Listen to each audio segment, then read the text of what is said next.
What is up, y'all, and welcome back to another video. And if you guys did not know, if you've been watching the NBA, you know Kyrie Irving is out due to a torn ACL, which was a brutal watch. It was hard to watch. It was very sad for him.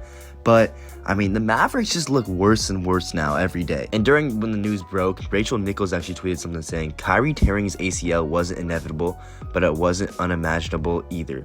Trading away a generational talent in his 20s for a 31-year-old with significant injury history, then driving your 32-year-old star into the ground despite his own injury history is extremely confusing. And then she backs this up with another tweet saying, or showing how Kyrie Irving has been the league leader in minutes over the last 6 weeks straight, and that kind of overlaps into when Luka was on the team but injured, then after when they traded him and they wanted to fight for a playoff spot. They kept on dropping the rankings. The Mavericks are just looking bad.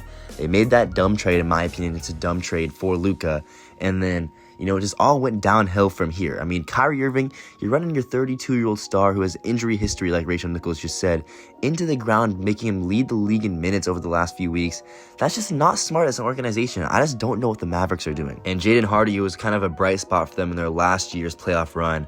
Will be missing a period of time after an ankle injury. And, we also know Daniel Gafford's out for a while. We know Derek Lively's out for a while. It's just nothing is going the Mavericks' way.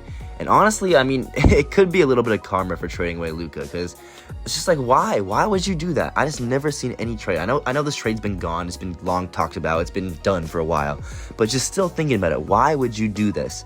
And then how it's turning out is just horrible. And we have some more news on Anthony Davis, actually, which is why I'm making this video. So Shams actually reported saying that Anthony Davis and his representatives could discuss shutting him down for the whole rest of the season after Kyrie tore his ACL. And this is just like, wow.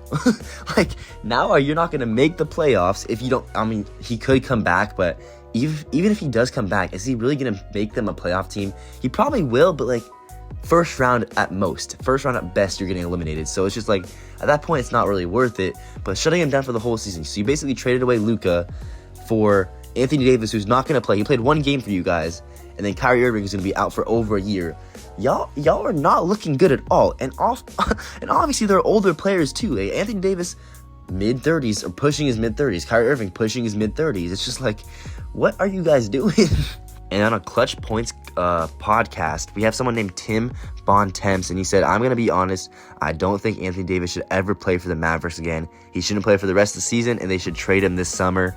And honestly, this is a little bit bizarre. It's a little bit overdoing it, because you just traded for this guy. You're going to give him a chance at least. You're not going to give him one game and then just trade him, right? That's never going to happen ever in NBA history. You're not going to just have one player, get him for one game and then trade him, especially if he's a star caliber player. But, in a sense, he isn't overreacting to the point where the Mavericks might be screwed. You got to think about it, though. Kyrie Irving's going to be out for at least a year. He might come back after All-Star break next year. And even then, he might not be the same player. Anthony Davis, injury-prone player. Who knows what's up with this guy? He's a great player. He's one of, in my opinion, top 7, top 8 players when he's fully healthy.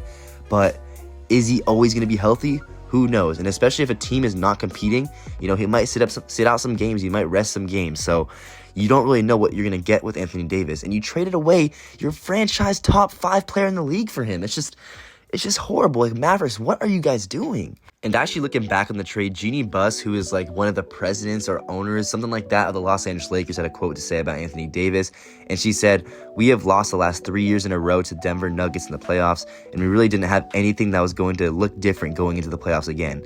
Anthony Davis was complaining about where he was being played and wasn't happy. So I think that was a positive for both teams. They got what they were looking for, and we got what we were looking for. And if you're the Lakers, you definitely got what you're looking for. You're the 2 seed now. You look great. Mavericks, you did not get what you're looking for. That's just my opinion. Maybe I'm speaking too early, but honestly, I don't think I am. You guys might not make the playoffs, and the Lakers are looking better than they have in the last 5 years since they won the championship. So there's that. However, let's just take a look at what the Mavericks have been dealing with in 2025. Starting off with Derek Lively suffering an ankle stress fracture. That's not good. I mean, he's been out for a while. Then Luka Doncic being traded, we know that. Anthony Davis suffering a strained adductor in his first game back. Daniel Gafford suffers a sprained MCL. Quinn Grimes, after being traded, scores 44 points on my Warriors. I did not like that, but that's not a good look for them either. Then Jalen Brunson names Player of the Week. I mean, they've been long going with Brunson, so we'll let that slide. Then, we have the Lakers moving up to the 2 seed. Obviously, we know that. They've been balling. And then we have the Mavs announcing season ticket prices have been raised, which in my opinion is very dumb. Why would you do that after a struggling team that's not even in the playoffs? That's kind of dumb. And then, obviously, we have Kyrie Irving getting out for the season with a torn ACL.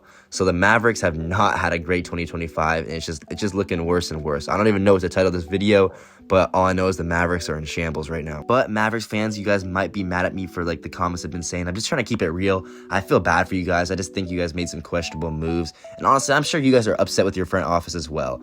But there is some light at the end of the tunnel, like Chandler Parsons just said. He said, I'd rather be the Mavs than the 76ers because, or even Charlotte, because they have no future whatsoever. And I do agree. I mean, the Sixers are kind of screwed more than you guys.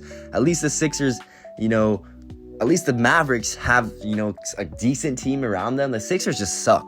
Obviously, Joel Embiid has some injury issues, but the Sixers are just not good, and they have no money.